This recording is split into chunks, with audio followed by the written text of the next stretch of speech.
It's over. It's over. It's over. It's over. It's over. It's over. It's over. It's Hey, over. get him. Hey, I get him. It's over. It's over. It's over. It's over. It's over. It's over. It's over. It's over. It's over. It's over. Yeah. I mean, these are the things that I think about.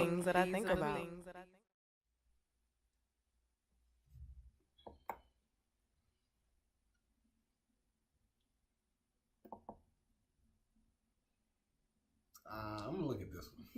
You look at that one. You want? Hey everyone, welcome to It's So Real With your boy O and your girl Rocky. What's good? So thank you for joining us. We are on our first live podcast episode. We got the mic going for the episode. We got my laptop for the live stream. We got O's laptop for the YouTube video later because we're going to edit and shit. So we are navigating 3 different platforms right now. So bear with us as far as what camera we're looking at and where we're speaking to. Yeah.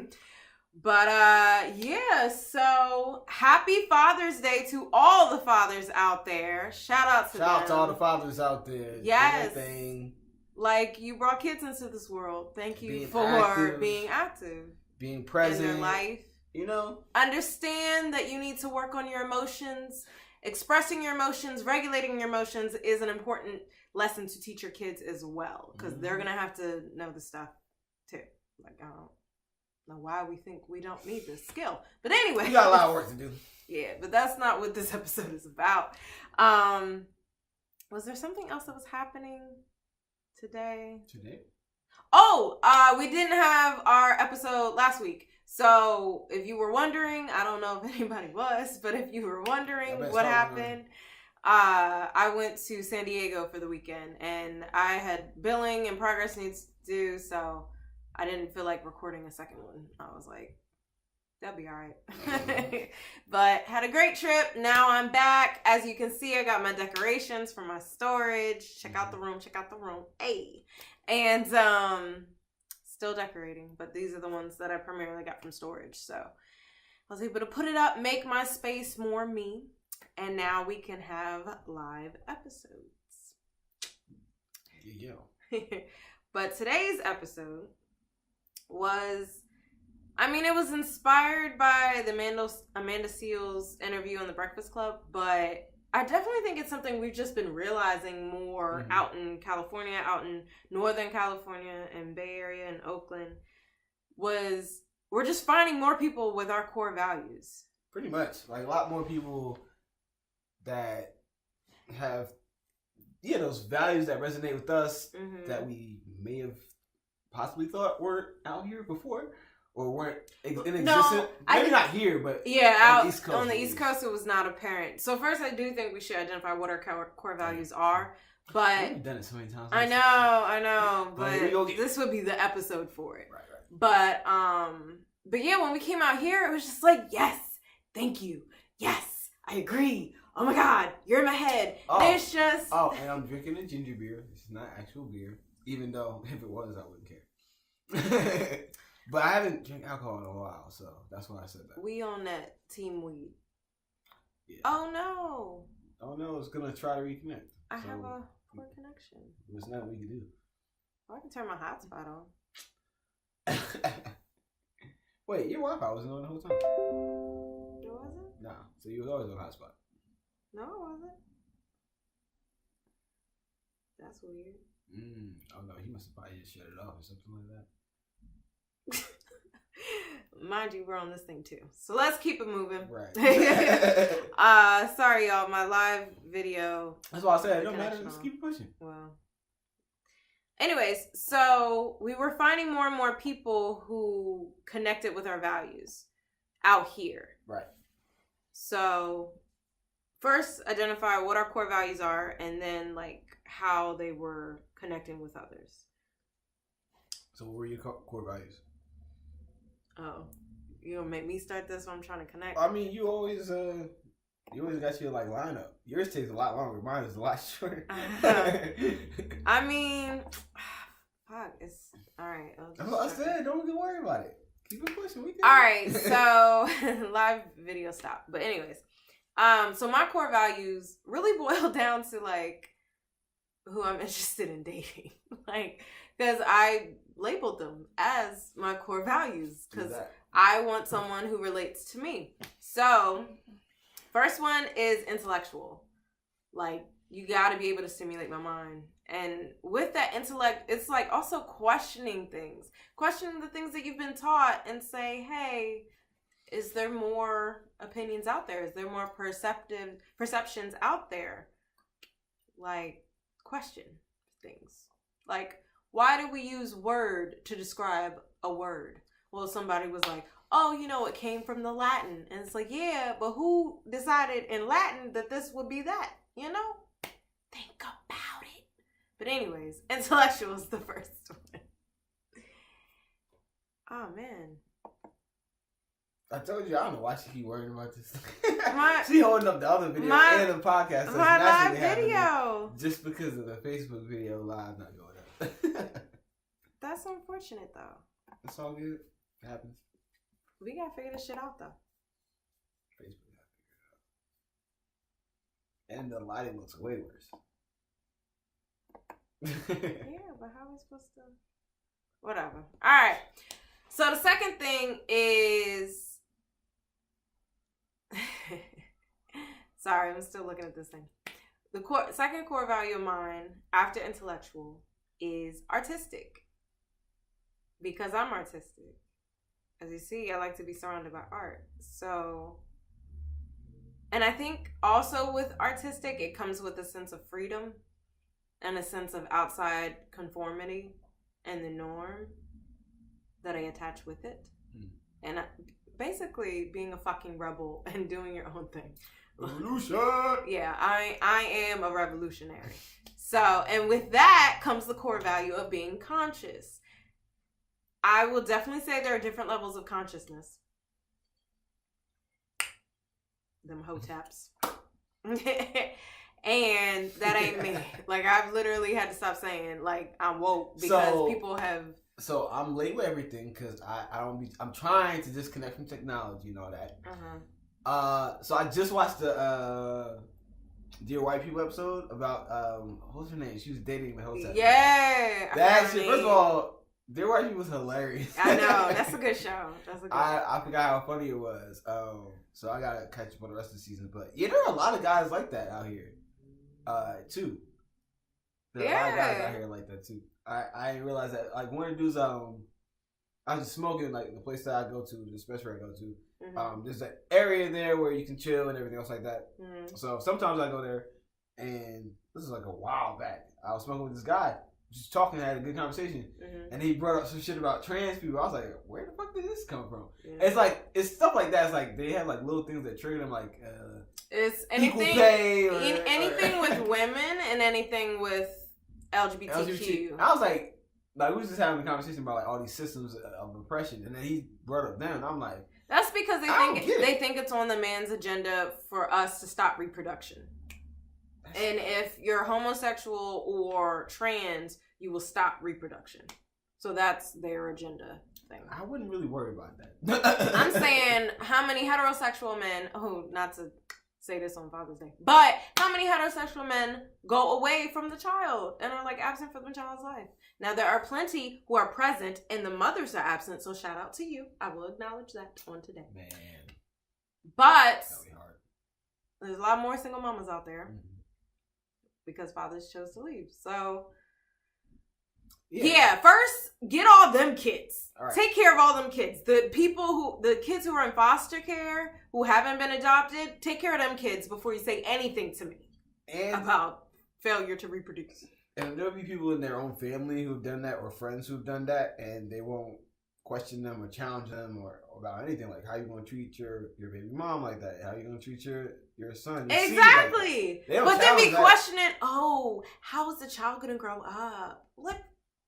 Sorry, they don't say it like that. We black. We don't talk like that. But you almost confused me. I was like, that don't sound like but, now that's being divided is on the man's agenda. That's what. Right. Exactly. So, and yeah, I dated one of them where I thought, oh, if we're both, revolutionaries and we're both woke and we're both conscious, then it would work. Yeah, no. I realized he has to have some of my other values because he was one of them hoteps. Like, mind you, I started talking to him while I was in grad school, working on my master's degree. And we were talking about, because I make sure to bring this up so I know. We were talking about kids and parenting. And not having them together, just like in general, what you imagine for your future type of thing. And he was like, he wants his wife to be barefoot and pregnant for 5 years.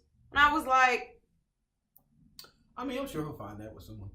But you do realize, like, I'm getting my master's to help people, right? I'm not about to just take a 5-year break from that, So he had to go. Yeah. But anyways, that's conscious. So again, different levels, different. Like, these are my expectations are coming with the value, okay? Like, I'm gonna need this. So, intellectual, artistic, conscious, spiritual. If you haven't figured out the system of religion, I really don't know what to tell you. It controls a lot of stuff still to this day. Like, okay, please, just the breakdown. Like, intellectually, logically thinking about this. You have something in place to give people hope. And take their money. I mean, yeah. But to give people hope, because there are things happening in the world that no one can explain, people dying that no one can explain, and like, people want an answer. People want an explanation for the unknown. So how did we all end up here? We want an explanation. Why did this plague, kill my whole family? I want an explanation. Why did my crops die? I want an explanation. Why is this volcano about to erupt? Exactly. Like, they were trying to explain things that they didn't have any explanation for. Mm-hmm. And they wanted to give them hope for the present and for the afterlife. Because, again, we didn't know what happened after we died. So, like, if you can understand that basic premise, like, there's not to say, okay, if you need that, go for it. But understand that that's what it is. Like, the fact that people still believe, like, factually, that all these religions, all of them, are true, like, completely. Yeah, I don't know. I don't know why these institutions are. Well, I guess I understand why they're still here and so prominent in our society, because they're ingrained, really, especially into some people's governments, into the culture, everything. So I get why it's still here, but slowly but surely, we really need to move away from it, because it's causing a lot more division than unity. And it's, I think, a blocking, going to your point about a core value, I think it's blocking the connection to your true spirit and connected to a deeper state of consciousness. Yeah. Because when you start questioning things, like, you open stuff up. Yeah, I don't know. After I broke from, like, the system, like you were saying, the system of religion versus having more of a spiritual guidance or a spiritual outlook on my journey, rather than it being like a religious outlook on my journey, mm-hmm. It makes it a lot better. It makes me feel like I'm a lot more connected. I feel a lot happier with that stance than going to church or going through certain systems every time. I think for me, it's like, because I know, I do like the community, but for me, it's like a part of my spirituality is to accept the unknown, and once you do that, like, you can stop tripping. Like, you can just live. You don't have to know. Like, you don't have to know everything. You don't have to know what happens to you when you die. As scary as that might be, but it's okay. You don't know. But for you to act like you know, and then set up rules and enforce those on other people, yeah. Like, come on now. And that's all coming from your insecurity about not knowing what's going on. But when you let that go, like you were saying, it opens you up to a lot more connection with other people and exploring other parts of yourself. And not knowing is the first step towards seeking knowledge. Exactly. Like, you have to admit that you don't know in order to be like, hey, let me find out more. So if you're not one that's going to seek knowledge, then you're automatically cutting yourself off from, like I said, connecting to other people. Other people who are seeking the same answers to these questions as you. Exactly. And when you find that out and y'all make those connections, it creates good bonds, you know, and that just furthers your tribe, your community. But when you cut people off, that's why there's so much separation, even within religion. And it's like Christianity set up in I know. Religions. But like part of the faith is to not question it, and I'm like, how? Like, you will never get out of it if part of the faith is to not question it. Because the only time you discover anything is when you start to question it. Like, that don't make sense. Let me question it. Let me see if there's an alternative. Right. You know? So,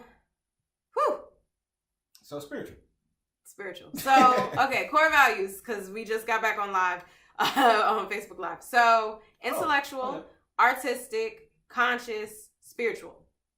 Those are my core values. And as people align with those core values, I see like a connection with those people. So the last one is being a big kid. And I just had to break this down with a client like Friday. That, like, why do we have to grow up? Responsibilities? Sure. Maturity? Sure. Having fun? Yes. But why, like, the creative adult is the child who survived. So why is this mentality that we have to get old and get boring? I don't get that either. I never saw that as like, I never saw myself as ever getting boring because I have always been in touch with my child. I just don't find those things interesting. Like even if I'm into politics or whatever it is, I have to cut off. Like I have a limit. Exactly. And then I have to do something that does fun. Yeah, that nourishes that part of myself. Exactly. That probably what you would describe as your big kid. That part of that myself. Innocence, that imagination, that creativity, that just freedom. Jeez, the freedom. Do you remember being a child? You didn't know anything. You were just just enjoying the world. And then you grow up and it's like, fuck, this is where I live.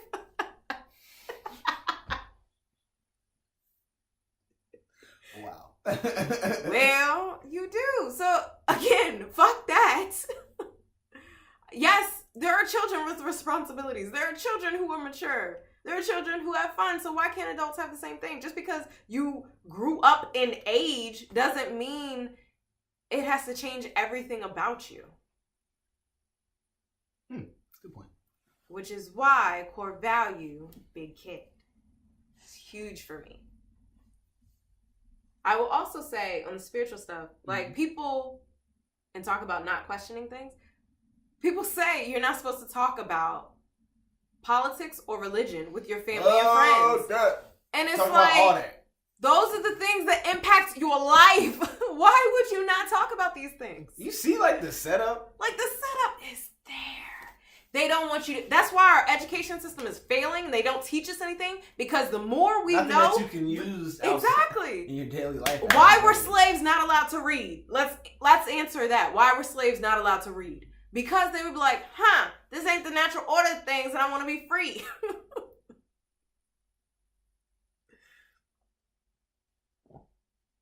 So, values. Right. So those are my values. What are your values? I would say my list is a lot shorter. I had time to think. Like, I think yours is like a little more descriptive. I'm a writer. Is that why? No. Oh, maybe. I think more in words. But I don't know if that's the difference in this scenario. I think you, like you said, you connected it to partners. Oh, that's true. So I needed to identify that shit. Yeah, I think you identified it in a different way. Got you. Okay. Oh, see, he drinking a ginger beer. And I said he would be perfect. Did y'all hear it though? I heard. Did y'all hear it though? I don't know if they heard it. Yeah, they ain't close to the. Exactly. Keeping it classy out here. Anyways. So my core values are, first of all, they're fluid. They're still I'm adding pieces to them. Although they're cores, I'm adding parts to them that I didn't, completely figure out. Okay. But one would be just having positivity. Like that's the really the biggest core, and then everything stretches out from there. And that's why I say it's kind of fluid. But being positive, having an outlook on life where you're seeking things that going in a positive direction. Like, no matter what the scenario is, you're at least able to try to find the lesson within that. And then from that lesson, learn to be a better person or learn to better understand the people or environment around you. I think with that positivity piece, it's also acknowledging growth.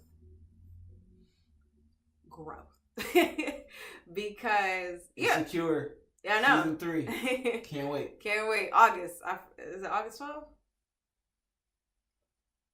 12 or 11th, I'm not sure. Something around that. I'm doing videos on Smart Love all about it. Y'all can check that out. Plug Smart Love with 2 T's.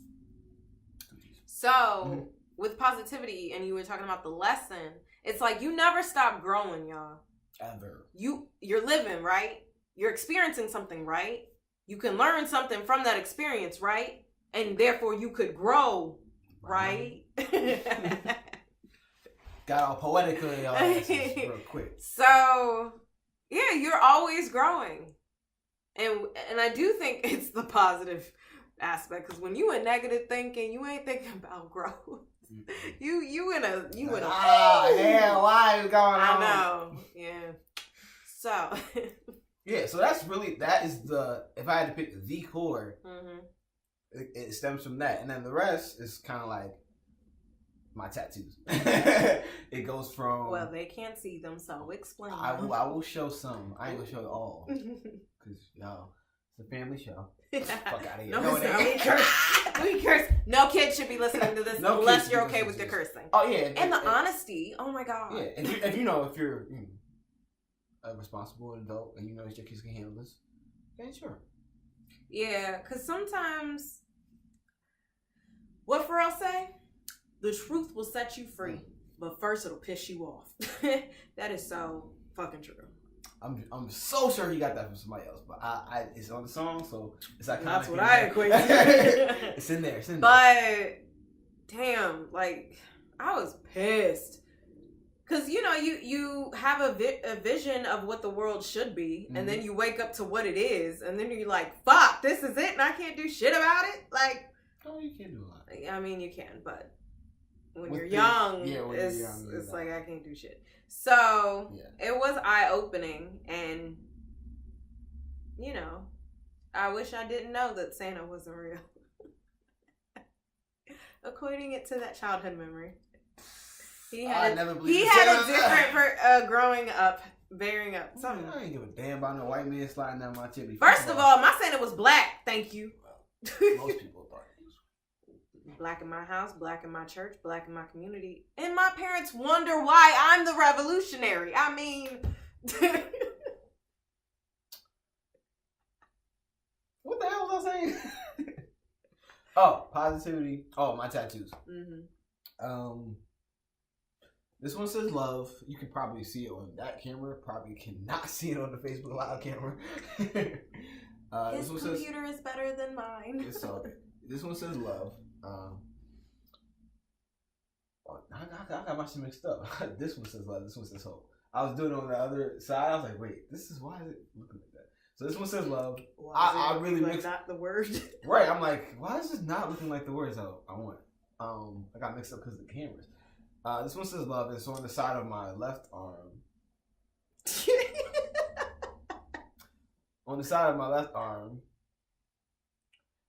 I hate you so much right now. On the side of my left arm, it's close to my heart, and basically like living your life full of love and with the intention of love. That's just something that I feel like everyone should do, and if you're in line with that, cool with me. And see, it's simple. It's like basic. I'm gonna let you continue because it connects. Okay. Yeah. So simple, basic stuff, and then obviously things go out from there. Same thing with hope. Hope is on my right arm. Right arm because I'm right-handed. So every interaction that I go into it with hope and positivity. Yeah, I place these very strategically. And then think about your shit. Yeah, so don't just put shit on your fucking body. And then on my chest, the thing that I will not show y'all, Summer is coming, ladies. This one says faith, and that's the thing that's at the center because it's connected to all this stuff. It's belief in myself and belief in my ability to access and channel all these other parts of me that are full of hope and love. It all comes from the faith and me believing in me. And see, that's faith, hope, and love. And if your faith isn't that, then you should question it. Why should you? Why should you not? Do you not want a faith that's full of hope and love? And like I said, I'm still growing because I don't. You're always growing. I don't say like, all right, so these are my core values, and that's it. And then I get tattoos repeatedly like because love, my values keep growing. Because love for me looks in different ways. I had to learn, like in my past relationship and in other experiences, like love doesn't mean just pouring your all into one thing and not getting that in return. Reciprocation is like for sure something that needs to be explored within a relationship. And also learning to accept and love myself in a way before I turn and accept somebody else. So all these things are adaptations within my love. So I'm trying to figure it out. But that's what I mean by it being fluid. It still goes back to that core. So I'm going within those acts with love, but certain things might direct me in a different direction and teach me a different lesson about what love is to me at that moment. Very true. Any other core values? Other values, yeah, all other values are connected to these three really. The other tattoos that I have obviously are this is a tattoo of Guyana. It's kind of see it on that one. I don't know if you see it on Facebook. In the shadow. Yeah, it's kind of. I'll try to get it in there later. I'll take pictures or something. But that one was Guyana. It's just, me appreciating my roots and remembering that I do have a place that I need to go back to and try to connect to as much as possible and not be a typical first gen. And well, your home is close though. And then your dad working for an airline makes it easy. Yeah, like that's other true. people, like if you're coming from Africa, that's a trip. That is true. But it's more about like having that mentality of not wanting to so much assimilate to American culture that you forget your own, because it really is rich. And those lessons of the past can guide you to a better future. And remembering that, it can always be beneficial if you have the ability to do it. Fuck it, do it. So I don't want to be the person who doesn't take advantage of that. So that's what that's there for. I plan to make a trip every year. That's what I want to do. So, all my people, I'm going to see y'all come December time when it gets a little chilly out here. I'll be out. And the last one, Smart Love, is just, Smart Love. Smart Love was an idea I came up with. A couple of years ago. It keeps developing over years and years. I'm pushing it in different directions. And it's a platform that I wanted to create so that I could talk about what I wanted to talk about, which was love, one of my core values. And since then, I've been able to help couples. Through there, I've been able to actually get couples to come in for therapy. So I've gotten clients from Smart Love. I've gotten reposts and shares and thoughtful discussions that have come through it. So it's just one of those things that I find as a core is... Oh yeah, I keep getting live. It's just something as a core that I use to express myself and explore that part of me. So those will be my cores. Yeah. So when I first started identifying what my core values were, I felt very alone and isolated because especially even at Hampton, I was the pro-Black and Afrocentric chick. Too much for other Black people. Yeah, they was oh, that's Rocky. That's. Yeah, I ain't remember that. I know. Yeah, you didn't, and yeah, I can vouch. I'm a little for the people, but yeah. So especially when I started thinking how I do about my spirituality revolves around nature. So as I was thinking more about the planet, our where humans are on the planet, in the universe, and what we do to each other, what we do to the planet and the animals and the other species on it. Like, I was really questioning things. Yes, questioning things. Because you gotta question, people. I felt very alone and isolated. It wasn't until I graduated that I started, like, posting on Facebook about what I believed. Whether it was just PSAs or posting like a question or a comment that we would have discussions about, or reposting videos and stuff like that, that I started finding people who thought the same that I did. And I was like, wow, I'm not alone. It's not just me. Yeah, like, I'm not alone. That's amazing. And I remember my dad was like, you need to stop, because I was posting out. I was very much anti-religion. I'm learning to, it's a slow process, but I was very much anti-religion then. So I would be posting about it, and my dad was like, you don't want to do this because you don't want to, like, you're not creating advocates. And I was like, actually I am. I'm finding the people who believe the same things that I do and building advocacy with them. Like, I don't want the advocacy with other people because obviously they're not thinking the same way, and it's like talking to a brick wall sometimes. So, you know, I needed people to nourish my spirit because I was just discovering myself. I needed to find people that nourished that spirit in me, that said that, hey, it's okay, I think this way too. Right. That's important for real. Right?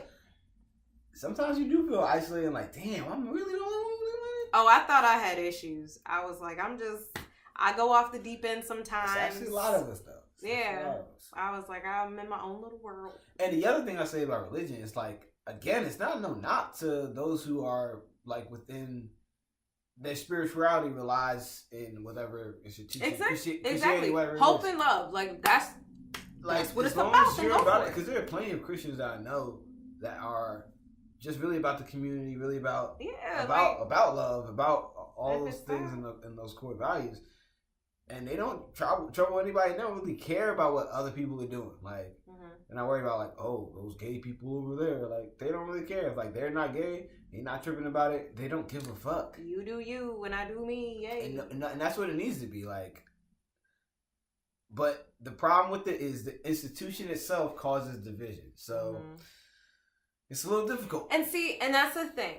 It was also, I was becoming more aware of the systems in place to, like, really make you ignorant. Like, they want to keep us ignorant. Yeah, that's the other thing. Some of the values, I will say, and it really depends on who your pastor, who your leaders are. No. I'm like going political. Like, I was thinking about systems. The government, all of that. Yeah. General was just systems in general. Yeah. Once I found out about that, I was like, oh, I know that there's a system for almost everything. Exactly. And I'm still waking up to more systems. Yeah, you find out more and more. All the time. But you also find out about the positive systems that you can also create for yourself. Oh, empowering the people is a goal. Yes. I can't wait to put them things in place. So yeah, my dad was like, you don't talk to people about politics or religion. So I started talking to people about both. But again, that's a rebel in me. And it just makes sense to do it. Those are things that really affect our lives. And these are things that are, like, crucially important to a person. So, no, for real. Like, Black Republicans, we be like, who is you and why is you with us? What? Lost souls in the sunken place. So, and see, that's how crucial a thing it is. Like, what happened to you? Wake up! What happened to you? Sorry. That made you become Republican. Although Dave Chappelle was like, my tax bracket. I mean, I ain't gonna vote for him. What? Yeah, no. I just see. I can get rich as possible. I still ain't gonna vote for him. Nope. So I will abstain. and that's another thing. So no, Bernie Sanders didn't come out till later. That was like while we were in grad school, right? 2016.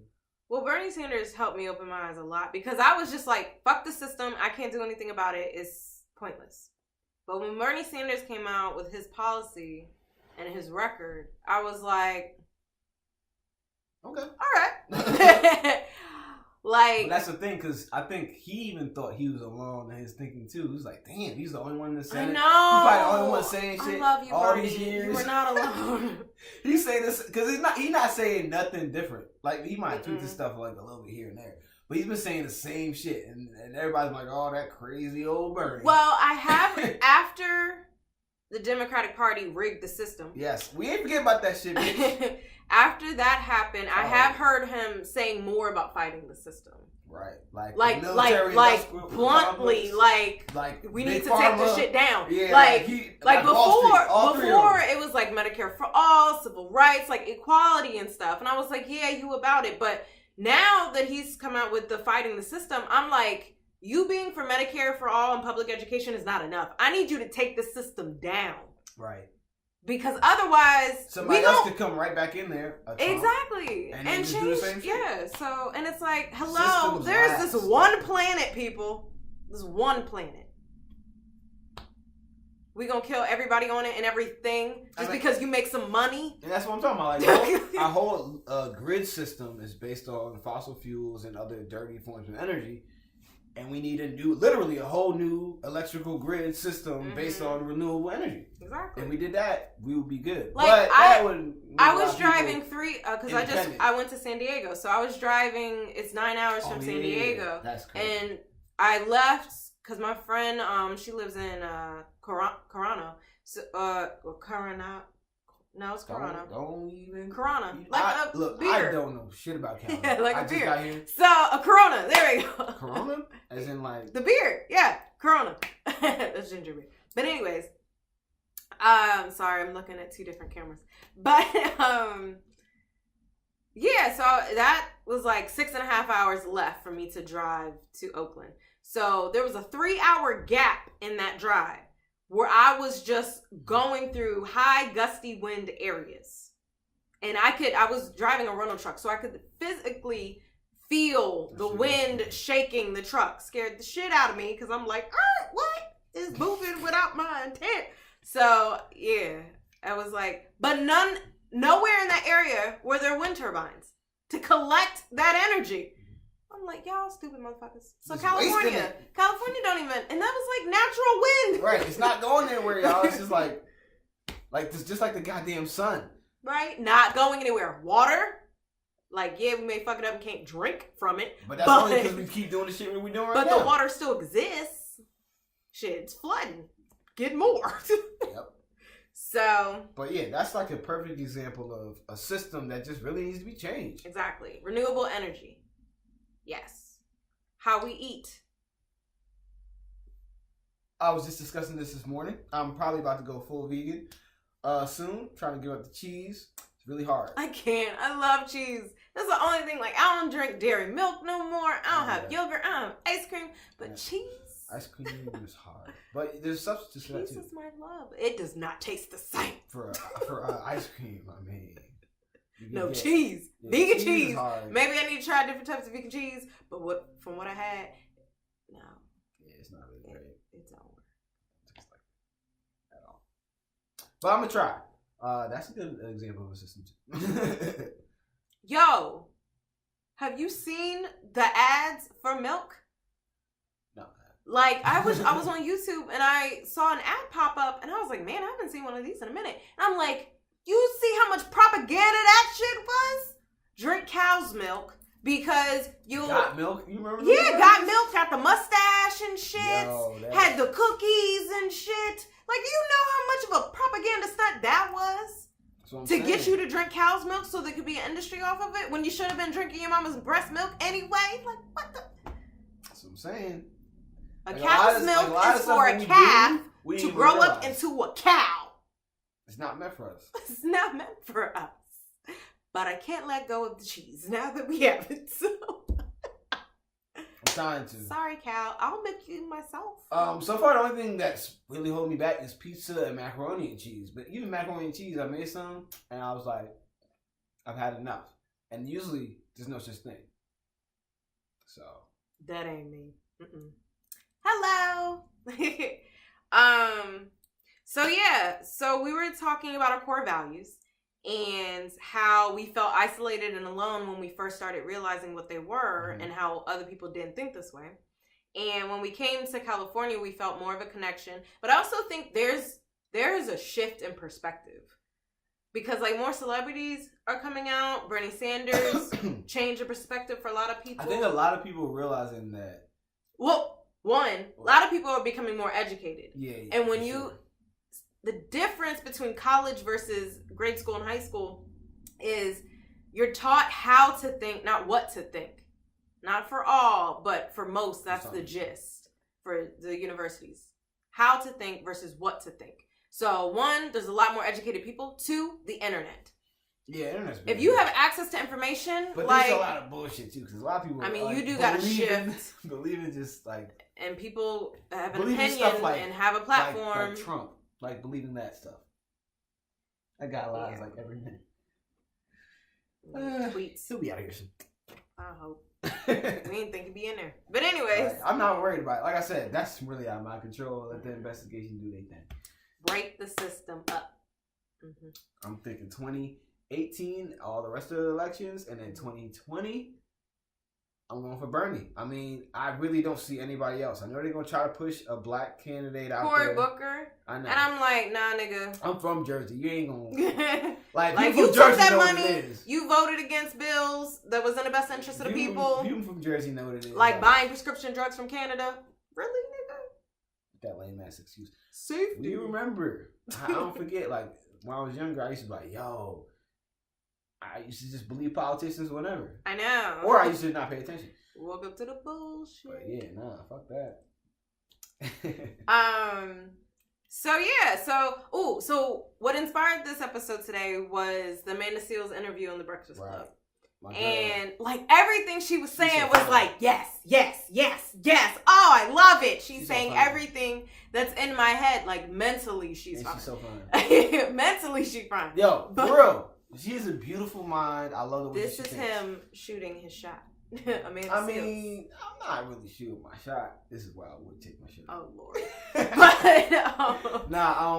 But she's dope. She does have a beautiful mind in the way that she challenges herself to think outside of her own perspective. Mm-hmm. And that's what's important. And see, that reminds me of, if you've seen World War Z with Brad Pitt, they had the scene in there. I'm interested to see where you're going with this. Go ahead.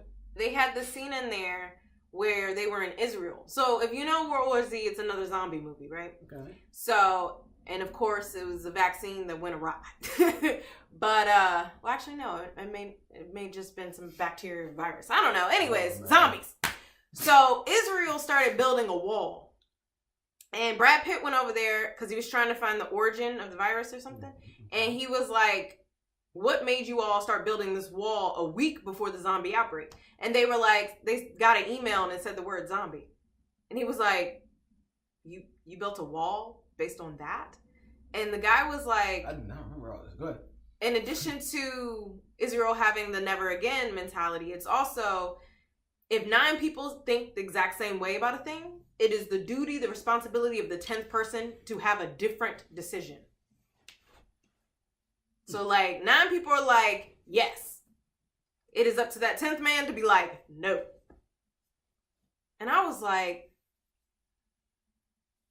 that's an interesting way of thinking about something.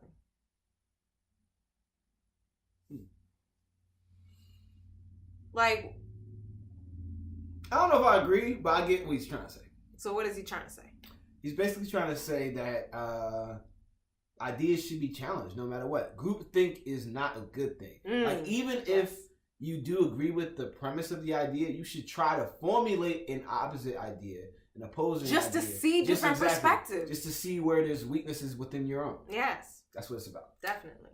So, I get what he was saying. But, like, literally, if everybody was like, yo, let's all give everybody free weed and healthcare every day of their life, I would be like... No challenge from me. No challenge.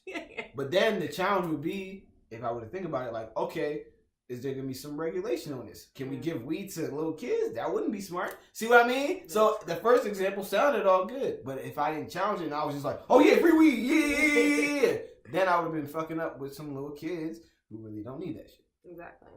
So yeah, that was an example that I just came up with just now. So that's what I was reminded by when you were talking about Amanda Seales challenging. And I love the way that she puts stuff. Yeah.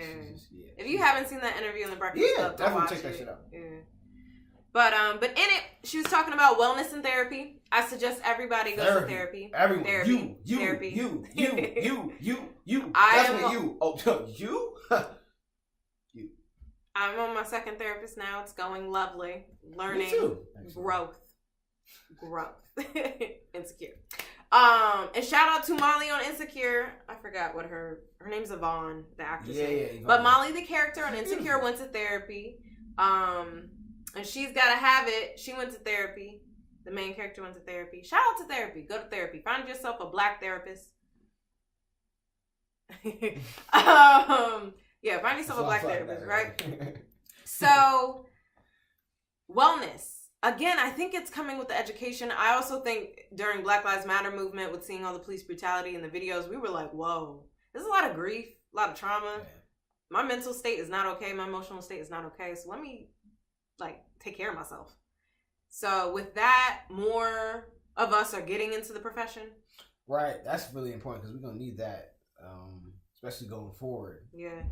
And then also, with, I guess, the spirituality movement, people are getting away from religion. They're starting to go back to their ancestors, and they're realizing how much more in nature things are. So more holistic.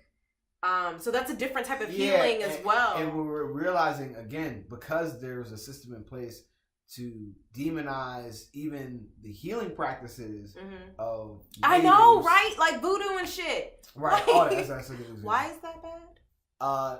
Those things that were used as remedies were seen as, oh, no, that's witchcraft or whatever. That's shit. Even I just watched Coco last night, right? And it's about Dia de los Muertos, and I thought a thing on there about something, like a particular remedy or something like that. No, it's just about ancestors and how they demonize something, and like Halloween. Dia de los Muertos means Day of the Dead, so I'm thinking Halloween, vampires and shit. It's like, no, let's celebrate a day of our ancestors and our family. I was like, when I was watching Coco, I was like, that's what this shit means. Yeah, I learned that from one of my professors.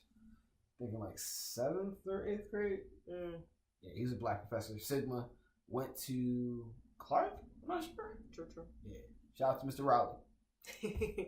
But yeah, so wellness, therapy, taking care of you, taking care of your family, taking care of your relationships. Like, we all experience relationships in life.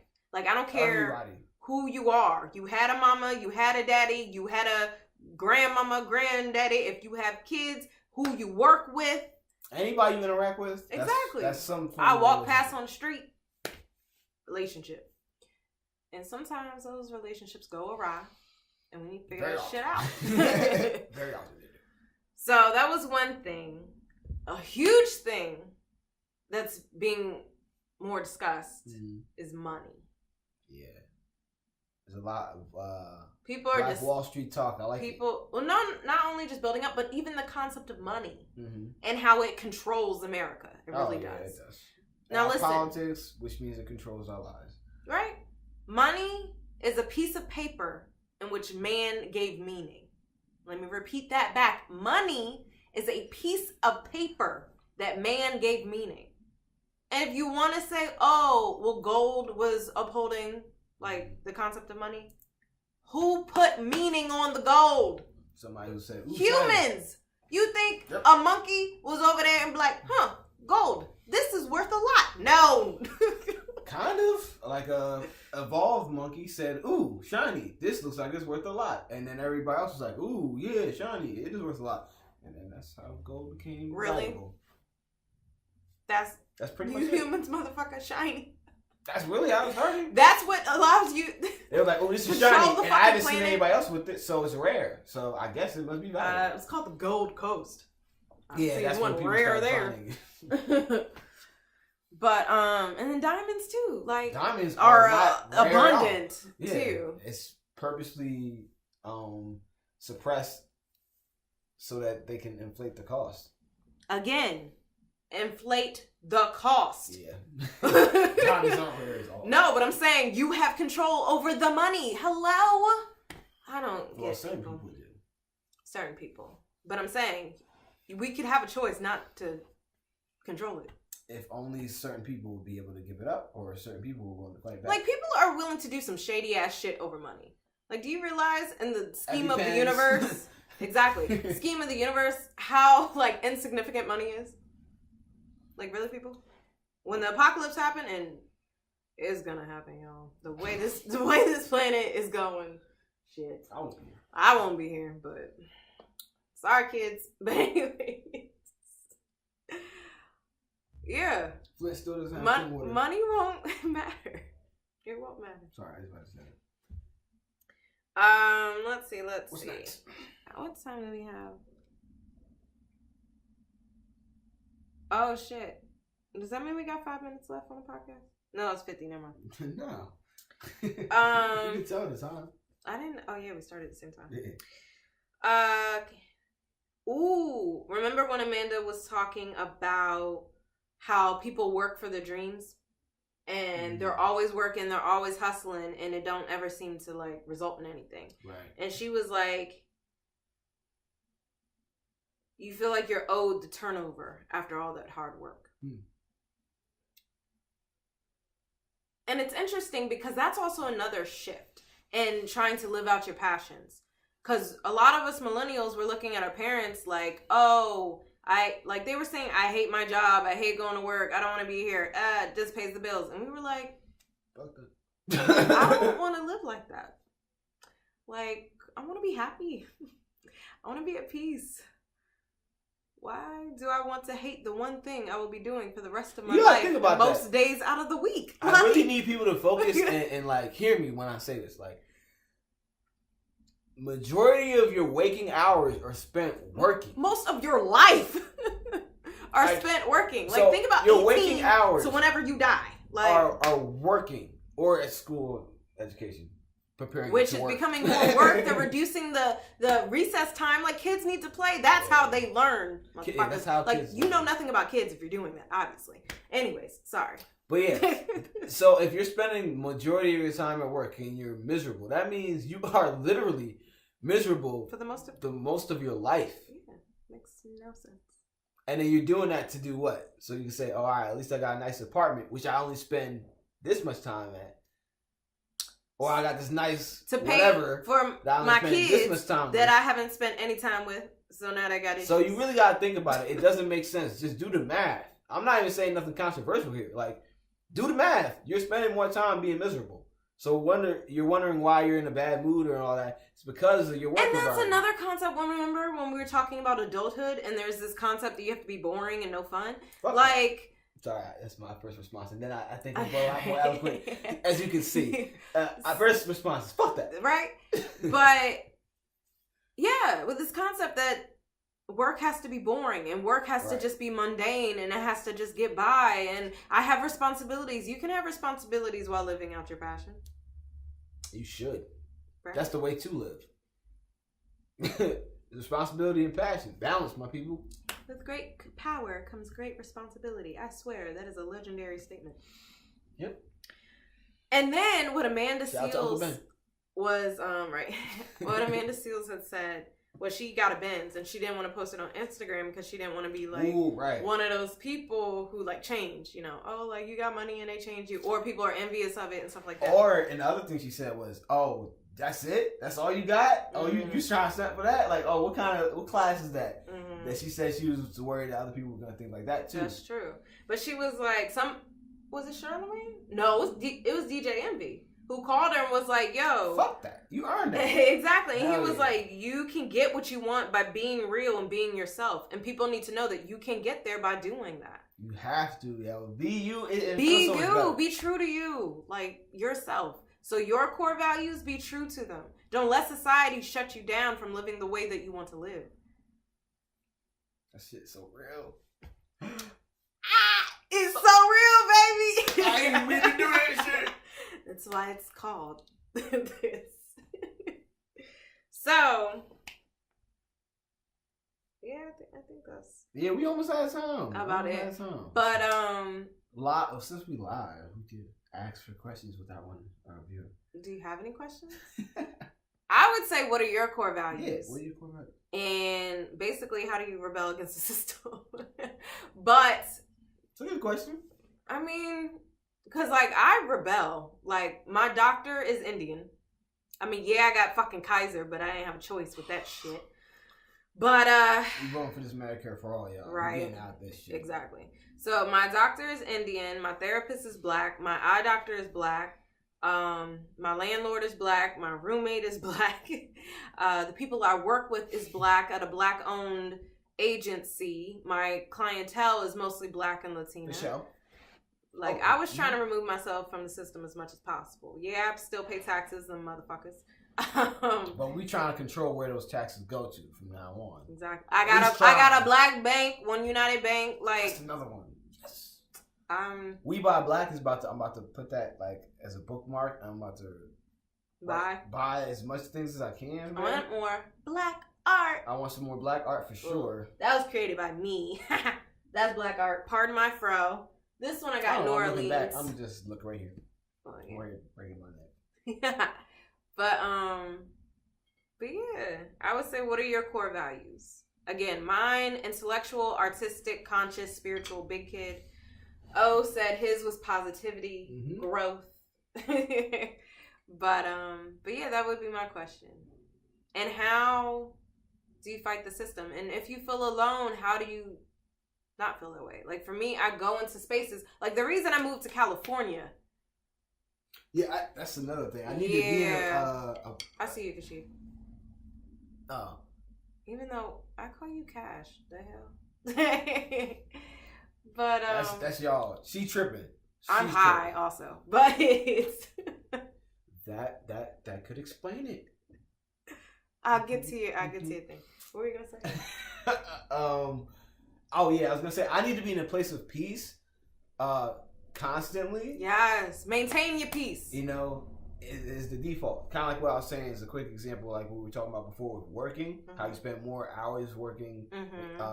A job you hate. Yeah, it's right. I need to be constantly in a place that I like and that is of peace. So it's the same thing. Like most of the waking hours, I'm going to be in Oakland. I need to be in a place, in an environment that nurtures myself and my soul.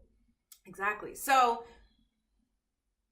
you said me 3. Oh, 8. So what I was, and you said, so Cash said he's in Denver, not a lot of color out there. And I understand having to be in a situation. Like, I was in San Diego. I hated that shit. It was affluent. It was white. It was conservative. Like, and it was lacking nature. Perfect. It was not me. Like, I wanted to go.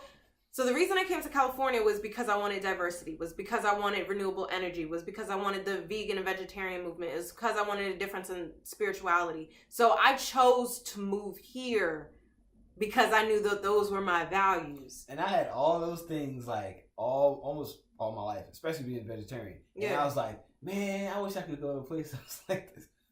Entering Cali. Exactly. So I made the choice to move here. And then when I went to grad school in San Diego, and when that one fitting, I made the choice to come to Oakland because I knew it had more, and I actually visited this time.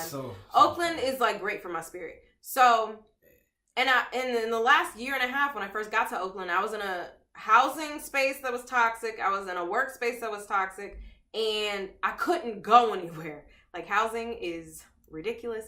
And I still wanted to work for a private practice. I wanted to work for black owned, black ran. So I didn't have anywhere to go. But as Amanda Seales showed me in the interview with Breakfast Club, was that she had done stuff, baby steps to get her where she is today. So she's doing Smart, Funny, and Black. She was like, I designed the t-shirts, I did the website, but it was like back in the day, I was doing little things. So now today I know how to do them. So I fully believe in timing of the universe. Like sometimes you don't know what you don't know. So you just need to put yourself in little positions where you are striving to be yourself. Now and what's it? Shit. What did my therapist say? She told me something and I was using it. I gotta sit up, y'all. My back is killing me. I know, we're on the floor. My therapist said something with timing. What'd she say? I don't know where it was. In the meantime, while she find that, I agree. Like a lot of little things that I was doing, just when it came to getting in grad school and then moving out here, started from baby steps. Of me learning little things here and there and making little connections. The other thing is you being nice and you being positive to other people.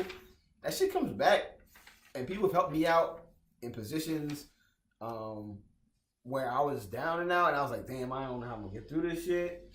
One of those people is sitting right next to me. So those things help out a lot when you're actually positive and have those interactions with those people that you connect those values. I think that's really important when it comes to like those baby steps. You can't forget about the interactions you have with the people in your life. I don't know what I can't. I can't get the word, but it's more about baby steps. No, it was about timing, and I had to experience life before the opportunity could materialize. Yeah, that sounds about right. Isn't that what you said? It was something with timing in it, though. Oh, timing created, allowing time to create the opportunity to, or allow the opportunity to materialize, or something like that. And that happened. Like I was in that toxic housing space and workspace, just waiting. And when the opportunity came about, that would give me peace, both at work and at home. Like I moved and changed jobs within like a month, because both of the opportunities I was broke after it. But the opportunity materialized, and I was like jumping because I realized that I need peace. So yes, you may be in Denver right now, Cash, and it may suck. You got weed. Right? One benefit. It's so liberating, strong, brother. isn't it? Stay strong. It's so liberating when it's legal. But yeah, if the opportunity comes about to be in a place that gives you more peace, you gotta jump. You gotta take that leap, because it's either choosing yourself or what. Like I said, the majority of your hours, where you stay, you gotta make sure that like your house should be your place of peace. You can't flourish your work. If your environment isn't really flourishing. You have to at least create pockets of those environments or spaces where you can flourish. You know, that's what I meant by like even in the hood, like the rec center, like that little place of peace in the around chaos. Like if you you know that's where you hone in your skills. You can actually express yourself, and that's how you can get out the roads in the concrete. That's what that is. We have a school here by that name. So you gotta do that out there in Denver, bro. Whatever you gotta do, I don't know what you gotta do, but that's what I'm saying. You gotta create your own space. You maybe, and then like I fully believe like the challenges that I was experiencing gave me the lesson. Like I needed the lesson before I got out of that challenge. Right. Because like while I was in the toxic workspace, it inspired me to really get on my establishing my own nonprofit. So me and O was like, we need to legit be real about what it takes to start a nonprofit, because this shit ain't it. So. If I had, my bad.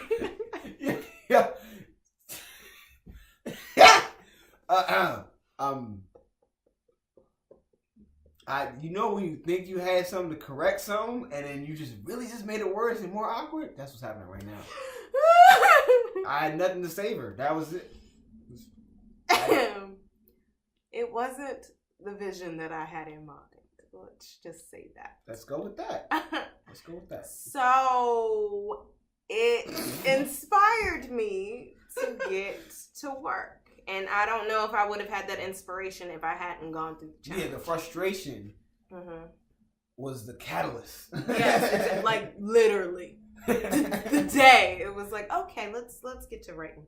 So yeah. No, and then it was like, okay, let's get to leaving. Like So yeah, you may be going through a challenging time right now. So understand what the lesson is behind it, how this can better you in some way, shape, or form. And then also be willing to jump when the opportunity presents itself, but also acknowledge what the opportunity could be. Yeah, like don't give up on the dream of you having that space just because it's not right in front of your face right now, you know? I had no idea. Like, I told you this. I discussed it in the podcast before, but I've always thought, like, damn, Cali would be a nice place to be. But I always thought, like, nah, let me push it away. And I moved to different pockets. I lived in almost every area of this country at some point for at least a year or two. Mm-hmm. And then I was like, man, the only place I haven't gone is Cali. And I was here, and I was like, come visit. Dog, as soon as I came, everything clicked. Right? And that was confirmation. So you were here for like a week and a half. Mm-hmm. I was here for a weekend, and I was like, oh, moving to Oakland. Yeah. Well, I was already in Cali, but Oakland specifically. So it's different. But yeah, don't give up on that, at least, vision of where you want to be. You just got to tweak it and make sure that you're not so focused on it that you are skipping those steps, because then it looks like it's so far away that you aren't. It's unattainable. Yeah, you aren't looking at the happy little steps that you are taking towards that. Smell the flowers. You know, and that's what like Amanda was talking about. Ultimately, like, fuck that. I got a Benz. Like, she felt almost embarrassed about putting her Benz out there because it wasn't like that big.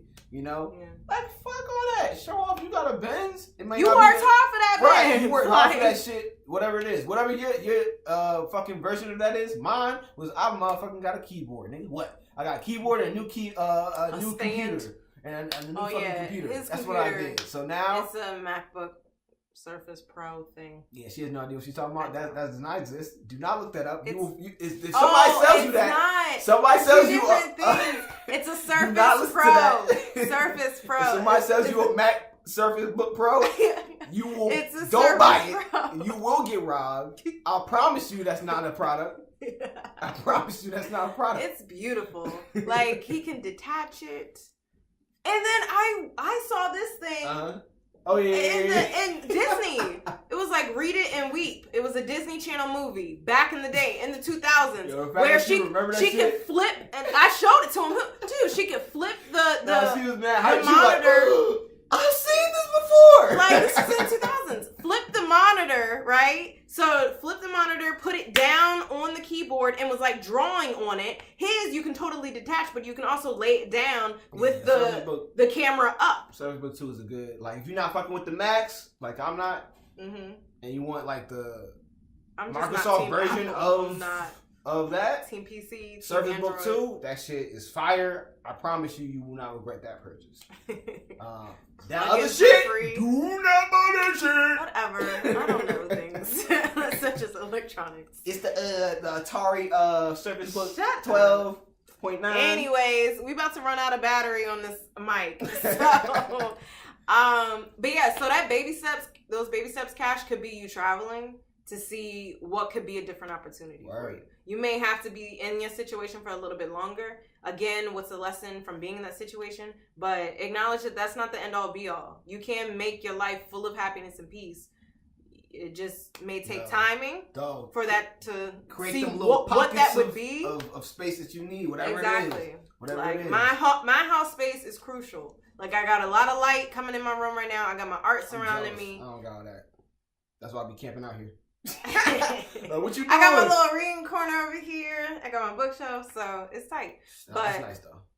I got my peace, and that's crucial. Now I just need to maintain my peace.